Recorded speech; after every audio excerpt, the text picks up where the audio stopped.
नमस्कार, मैं वीरेंद्र और आप सबका स्वागत करता हूं दोस्तों अपने YouTube चैनल पर। सबसे पहले आप सभी को नव वर्ष की हार्दिक बधाई, मंगल कामनाएं।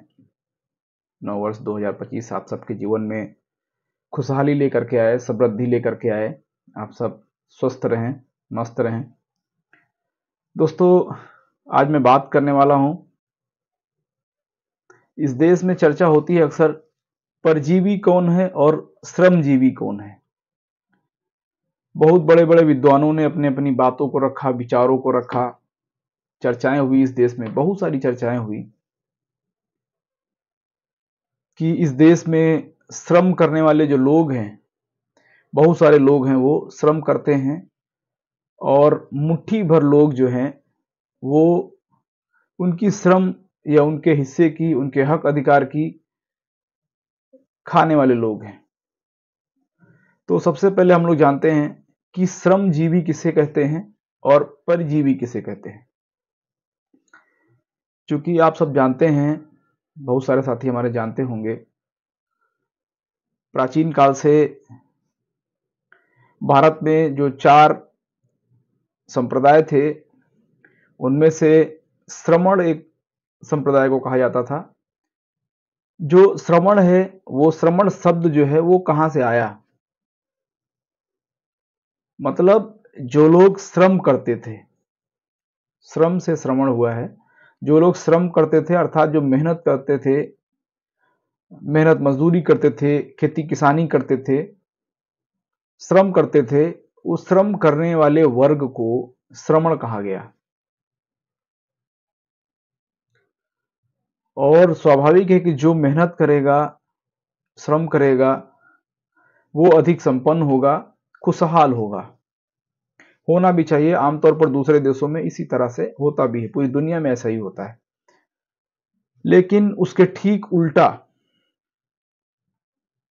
भारत में जो श्रम करने वाला वर्ग है वो आर्थिक रूप से बहुत कमजोर है, और जो श्रम नहीं करता है, जब मैं कह रहा था कि परजीवी, मैं परजीवी बात कर लेता हूं। जैसे मैंने कहा कि मेहनत करके खाने वाले वर्ग को, श्रम करके कमा के खाने वाले वर्ग को श्रमजीवी कहते हैं। उसी तरह जो जो समाज, जो वर्ग मेहनत नहीं करता है, सिर्फ इधर उधर से दिमाग लगा के और दूसरे के हिस्से की खाता है, दूसरे के हिस्से का खा लिया या दिमाग लगा के, दो भाई आपस में रह रहे हैं, उनके बीच में फूट डाल दिया और तिकड़म लगा करके, इधर उधर से दिमाग लगा करके दूसरे के हिस्से की जो खाया बिना मेहनत किए हुए, उसको कहते हैं परजीवी। मतलब वो दूसरे पर आश्रित है। और आप लोग अगर इतिहास पढ़े होंगे तो आप सबको पता होगा कि इस देश में एक समय था, एक समय था जब इस देश का बहुसंख्यक वर्ग, जो श्रमण वर्ग है, इस देश का मालिक हुआ करता था। और उस समय जो मुट्ठी भर लोग थे, मुट्ठी भर लोग आज भी, और उस समय भी जो मुट्ठी भर लोग थे, जिनका काम था उस समय कि दूसरे लोगों से भीख मांग करके, दान दक्षिणा ले करके अपना परिवार चलाते थे, वो परजीवी लोग आज इस देश में मालिक बन बैठे हैं, मालिक हैं। आज आप देखिए, व्यवसाय में देखिए, शिक्षा के क्षेत्र में देखिए, यूनिवर्सिटियों में देखिए, हर सेक्टर में, चाहे वो शिक्षा हो, चाहे वो स्वास्थ्य हो, चाहे वो व्यवसाय के क्षेत्र में हो, हर क्षेत्र में आज वो मालिक हो गए हैं जो कभी आपके पुरखों से, या मैं कह लूं कि जिनके बाप दादा, आपके बाप दादाओं से, आपके पुरखों से भीख मांग करके अपना परिवार चलाते थे, आज वो लोग आपके मालिक, आपके गुरु बन बैठे हैं। सबसे पहले वो आपके गुरु बने, और गुरु बन करके आपके दिमाग पे, आपके परिवार पे उनका कंट्रोल हुआ, और कब वो आपकी जमीन के, आपके घर के वो मालिक बन बैठे, आपको पता ही नहीं चला। तो आज मैं इसी पर बात करूंगा। ये एक अखबार कटिंग है जो मैं शेयर कर रहा हूं, इसको ध्यान से देखिए। ये प्रभात खबर की अखबार कटिंग है, ये 2018 की है, ये 23/1/2018। इस अखबार कटिंग को ध्यान से देखिए। इसमें साफ साफ लिखा हुआ है कि भारत में 1% लोगों के पास देश का 73% पैसा 1% लोगों की जेब में है भारत में। अब इस बात पे गौर करिए, सोचिए इसको कि जो वर्ग मेहनत करता है, रातों दिन खेतों में किसानी कर रहा है, मजदूरी कर रहा है, उस वर्ग के पास मात्र इस देश का 27% पैसा है। और वो वर्ग कितना परसेंट है? लगभग ऐसे लोग, सोचिए कि ये जो अखबार कटिंग कह रही है, अखबार कटिंग में कहा जा रहा है कि भाई 1% लोगों के पास 73% पैसा है। इसको हम ऐसे समझते हैं कि अगर 100 रुपए हैं तो उन 100 रुपए में 73 रुपए सिर्फ एक व्यक्ति के हैं। अब बचे उसमें 27 रुपए, उन 27 रुपए में 99 लोगों को बंटवारा करना है। अब जब 27 रुपए में 99 लोग बंटवारा करेंगे तो सोचिए कि उनका घर परिवार कैसे चलेगा। एक तरफ हम बात कर रहे हैं बराबरी की, असमानता को खत्म करने की, समानता की बात कर रहे हैं, और दूसरी तरफ ये इस देश की संपत्ति पर, इस देश के सिस्टम पर, इस देश के अर्थ पर, संसाधनों पर 1% लोग ऐसे हैं जिनका 73% कब्जा है।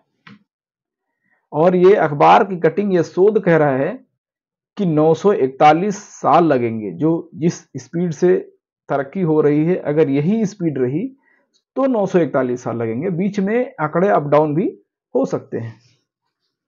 तो सोचिए 941 साल लगेंगे तब आप इनके बराबर आएंगे। तब तक ये कहां पहुंच गए रहेंगे पता नहीं है। तो इस देश के जो बहुसंख्यक वर्ग है, जो इस देश का मूल निवासी है, जो इस देश का वास्तविक असली जो इस देश का रहनुमा है, उनको इस बात को समझना होगा कि आप इस देश के निवासी थे, आपके दादा परदादा पुरखे इस देश के शासक थे। उन्होंने इस देश पर, इस जमीन को उपजाऊ बनाया, कंकड़ पत्थरों वाली जमीन को उपजाऊ बनाया, तैयार किया। और कुछ लोग आए, मुट्ठी भर लोग आए और आपके ऊपर अपने विचारों को थोपा, अपनी व्यवस्था को थोपा और आपको धीरे से गुलाम बना लिया। आज देखिए आप जाके उनके पास, किसी के पास 20 बीघा, किसी के पास 100 बीघा, किसी के पास 200 बीघा जमीन के वो मालिक बन के बैठे हैं। और आप क्या कर रहे हैं? आप थोड़ी थोड़ी टुकड़ों में जमीन जो है उस पे मेहनत मजदूरी कर रहे हैं। आपको बेटी की शादी करना होता है तो आपको कर्ज लेना पड़ता है उन्हीं लोगों से, और कर्ज लेते हैं आप। कर्ज लेने के बाद अगर समय से कर्ज नहीं चुकाया तो धीरे से जो आपको बचा हुआ टुकड़ा है खेती का, उसको भी वो लोग ले लेते हैं धीरे से। पूरा साल आप अपने खेत खलिहानों में मेहनत करते हैं, आपके बच्चे जाके मेहनत करते हैं, रात भर जानवरों से फसल को बचाते हैं, तैयार करते हैं, धूप छांव की परवाह किए बिना, बारिश की परवाह किए बिना आप तैयार करते हैं फसल को। और वो चालाक लोग चुपचाप मुंह में पान दबा के, माथे पे तिलक लगा के और कांख के नीचे अखबार दबा के आता है वो वर्ग आता है आपके खेत खलिहानों में, और आपका जितना अनाज है वो साल के आखिरी में वो पूरा समेट के अपने यहां लेके चला जाता है। फिर उसी अनाज को आपको मुट्ठी मुट्ठी में दिया जाता है। तो इस होशियारी को, इस व्यवस्था को आप जितना जल्दी समझेंगे उतना अच्छा है, क्योंकि श्रम आपने किया है इसलिए आप श्रमण हैं, श्रमजीवी हैं। और जिसने नहीं किया है, जो आपके श्रम पे अपना परिवार चला रहा है, वही परजीवी है। तो ऐसे परजीवी लोगों से सावधान रहें, सचेत रहें, क्योंकि आप इस देश के शासक हैं। इस देश को आपके पुरखों ने अपने खून पसीने से सींचा है, बनाया है, तैयार किया है। इसलिए इस देश पर सबसे पहला अधिकार आपका है। कुछ लोग बाहर से आए, इस देश को लूटने के उद्देश्य से आए, और इस देश को लूट लूट के आज भी हर साल 10,000 लोग जो है भारत छोड़ रहे हैं, 50,000 लोग देश छोड़ रहे हैं, दूसरे देशों की नागरिकता ले रहे हैं। मतलब समझिए कि पैसा यहां से लूट रहे हैं इस देश का, और जब ठीक ठाक पैसा हो जा रहा है तो चले जा रहे हैं दूसरे देशों में। तो इस देश के आप नागरिक हैं, ऐसे जो परजीवी लोग हैं उनको पहचानिए। और परजीवी लोगों को ये जो मुफ्त में जो खैरात में आप सब दे रहे हैं, ये सब देना उनको बंद करिए। क्योंकि कहते हैं कि बिजली का जो कनेक्शन है घर में, एक एक जगह उसका कनेक्शन जुड़ा होता है, मेन तार, 2 तार, 3 तार आता है और पूरे घर को लाइट देता है वो। और अगर आपको वास्तव में उस परजीवी वर्ग का कनेक्शन काटना है तो वो मेन लाइन जो है उसको काट दीजिए। तो आप लोग अब ऐसे वर्ग को पहचानिए जो आपके पैसे से, आपके संसाधनों से अपने आप को बढ़ा रहा है और इस देश को लूट रहा है, इस देश के संसाधनों पर कब्जा कर रहा है। ऐसे लोगों को पहचानिए, ऐसे लोगों को पैसा देना, सम्मान देना बंद करिए। नहीं तो आने वाली जो पीढ़ी आपकी है, आपको कभी माफ नहीं करेगी। सोचिए, आज ये हाल है, 2018 की ये खबर जो थी जिसको मैंने दिखाया पीछे, उसमें दिखा रहा है कि भाई 73% संपत्ति पर 1% लोगों को कब्जा है। मामला 50-50 होता तो समझ में आता, चलो थोड़ा और संघर्ष करोगे आप और बराबर आ जाओगे। जब सोचिए कि 73% कब्जा ऑलरेडी वो कर चुके हैं 1% लोग, और आने वाले और समय में वो और तेजी से काम करेंगे, तो 99 लोग जो 27% में जब संघर्ष करोगे, लड़ाई करोगे, तो आपके लिए बचा क्या?